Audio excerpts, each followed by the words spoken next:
নমস্কার, আমি রাজ। আপনারা দেখছেন খবর 24 ঘন্টা।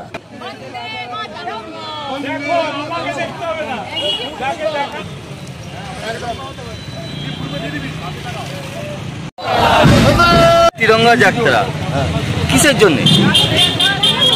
আমাদের জওয়ানদের আমাদের যে সফলতার জন্য, আমাদের দেশের সফলতার জন্য। আচ্ছা, এই যে বিএসএফ জওয়ান কালকে বাড়ি ফিরেছে রিস্টার, তো মাননীয় মুখ্যমন্ত্রী বলেছে আপনি ফোন করার 3 দিন, ওর স্ত্রীকে ফোন করেছিল, ফোন করার পর 3 দিনের মধ্যে ভারতবর্ষে সে ফিরে এসছে। কতটা সত্য? দেখুন, একটা মুখ্যমন্ত্রী তো উনি, ওনাকে তো মিথ্যাবাদী বললে আপনাদের মিডিয়াতে এখন আমি হয়তো প্রশাসনিক দ্বারা আক্রান্ত হয়ে যাব, কিন্তু উনি হচ্ছে ডাহা মিথ্যাবাদী মুখ্যমন্ত্রী। কয়েকে নয়, 9কে 6 ওনার থেকে ভালো কেউ করতে পারে।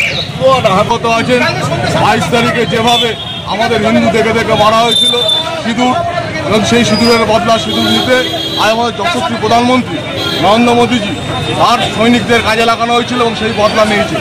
আজকে সৈনিকদের সম্মান জানাতে আমাদের যশস্বী প্রধানমন্ত্রী নরেন্দ্র মোদীজি তিনি বলেছেন সারা ভারতবর্ষের সর্বস্তরে ব্লকে ব্লকে পঞ্চায়েতে পঞ্চায়েতে তিরঙ্গা যাত্রা করতে। তাই আজকে পার্টির মিছিল কিসের জন্য? গত 22শে আমাদের সেই